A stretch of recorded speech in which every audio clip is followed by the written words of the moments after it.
Le conseil de ville de la municipalité de Sainte-Catherine de Hatley s'est réuni. Nous avons pour nous en parler le maire de la municipalité, M. Jacques Demers. M. Demers, bonjour. Bonjour.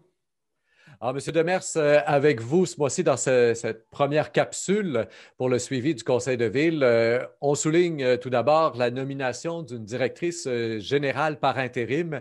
C'est la Exact. deuxième fois en quelques mois que ça arrive chez vous, là, que on doit nommer une directrice générale par intérim. Qu'est-ce qui se passe au juste? Ben, c'est ça, dans le fond, là, en l'absence présentement de Mme Labelle, comme au mois de décembre, on est en train de regarder de ce côté-là la finalité, quelle façon que tout ça va pouvoir avancer le mieux possible au niveau de la municipalité. Je pense que d'ici quelques semaines, devrait avoir un dossier qui avance rapidement. On a nommé encore une fois Mme Danielle Gilbert. C'est elle qui avait pris l'intérim aussi, une femme d'expérience assez connue là, dans le réseau municipal.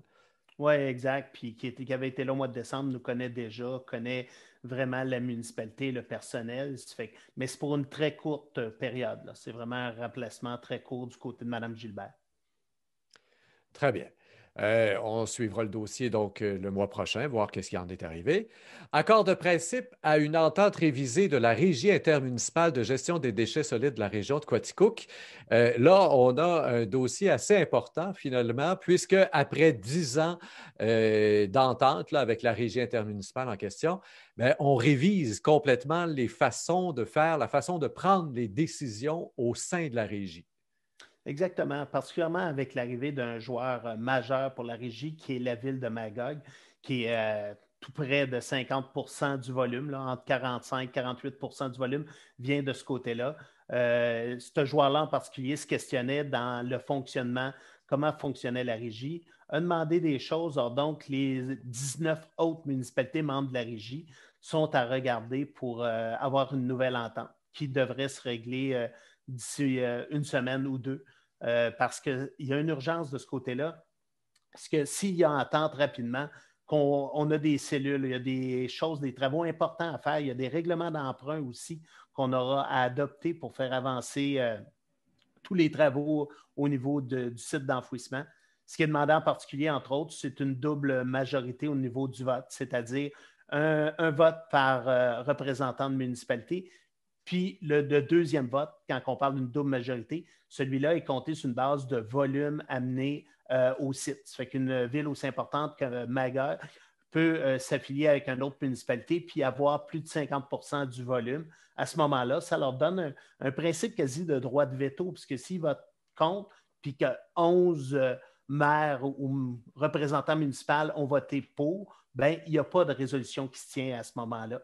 Est-ce Ça que ça l'oblige. risque pas de débalancer justement est-ce que c'est pas au détriment des petites municipalités comme la vôtre? Mais je pense que non, franchement. Souvent, on retrouve ça dans plusieurs régions. On retrouve ça au niveau des MRC aussi. La double majorité, la plupart des MRC, c'est ce qu'ils ont comme formule aussi. Ça fait qu'on est habitué de travailler là-dedans. Ça l'oblige à tout le monde de travailler ensemble. C'est-à-dire que ça évite que les petits puissent imposer de quoi aux municipalités plus grandes qui ont plus de volume, mais ça empêche aussi que les grandes imposent des choses aux plus petits. Ça fait qu'une régie, c'est un lieu commun. Il faut travailler ensemble. Puis je pense que ça va rassurer tout le monde de cette façon-là. Très bien. Et donc ça devrait être effectif là, d'ici quelques semaines pour pouvoir Oui, ensuite prendre des décisions dont vous parliez là, pour voter les budgets pour les nouvelles cellules d'enfouissement et tout ça. ouais, c'est ça, les règlements d'emprunt qu'on a besoin rapidement pour avancer ce côté-là. Sinon, on sera en retard dans nos travaux, là. Et là, on vise une autre entente pour 10 ans, comme la dernière fois, ou si on veut plus long, moins long, là, est-ce que 10 ans est la norme finalement dans ce Oui, genre d'entente? ouais, c'est pas mal toujours 10 ans. On vit la même chose. Présentement, on commence la négociation au niveau de la régie de police, puis c'est la même chose. À chaque fois qu'on revoit notre entente, on regarde la façon, les calculs de répartition sont faits, on regarde les votes, on regarde plusieurs éléments à l'intérieur de ça. C'est la même chose qu'on vit présentement au niveau de la régie de police. On devrait aussi avoir un changement prochainement de ce côté-là. Et rappelez-nous donc, pour revenir à la régie de gestion des déchets, là, on change le mode de fonctionnement parce que Magog s'était intégré en cours des Exact. 10 dernières années. Ils n'étaient pas là il y a 10 ans, finalement, lors de la signature de l'entente, c'est ce que je comprends. Puis c'est pour ça que maintenant, on est obligé de modifier les choses, c'est ça? Exactement. C'est la 6e année, je pense, on fait 6 ans au mois de juillet que Magog fait partie de la régie. Puis il ne se trouvait pas bien dans la formule présente. Ça fait que ça me semble faire de l'ensemble, à dire on est prêt à faire des modifications. C'est un joueur important pour nous aussi, ce qui a fait que nos coûts d'enfouissement ont baissé de beaucoup. Étant donné que tout le monde enfouit moins en moins de déchets, ben, un petit site comme Quatico qui a l'habitude d'enfouir 12 000 tonnes, ben, il y en a à peu près 6 000 qui viennent du côté de Magog. On se permet de garder à 12 000. Mais si on recule il y a 10 ans, on enfouissait aussi 12 000 sans Magog. Ça fait que toutes ces municipalités-là ont baissé énormément de volume, mais ça devient un coût beaucoup plus élevé. Si on fait juste 6 000, on a à peu près les mêmes coûts. Ça fait qu'au lieu de payer 80 la tonne, on va en payer 120, 130 ou 140, sans parler de certaines municipalités comme Sherbrooke qui en paient plus de 240. Là. Donc, il y a vraiment un intérêt réel pour toutes Oui. les petites municipalités à conserver Magog dans le giron, là. Absolument. Sinon, on pourrait penser de faire complètement disparaître la régie. Est-ce qu'on la continue sans Magog? Il y aurait un questionnement à se poser parce que si c'est trop cher pour les citoyens de Magog d'être à cet endroit-là, ben peut-être que pour les citoyens de Sainte-Catherine, on doit réfléchir aussi à ce qu'on en fait.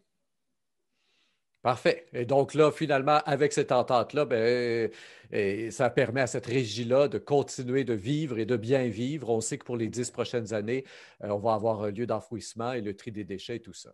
Exact. Puis on a une vision sur plus de 50 ans sur ce site-là. Là. On a vraiment l'espace. On n'est pas à se questionner où ce qu'on a besoin d'espace pour nos déchets. Très, très bien situé dans un lieu tranquille sans avoir de résidence. Un seul propriétaire en fait le tour, propriétaire agricole qui est situé là. Voilà qui met fin à cette première portion d'entrevue en ce qui concerne le suivi du Conseil de ville du mois d'avril à Sainte-Catherine-de-Hatley. Je vous invite évidemment, chers auditeurs, à fouiller un peu là, sur la page YouTube au microphone pour pouvoir écouter aussi les autres sections d'entrevue. Au microphone, Rémi Perra.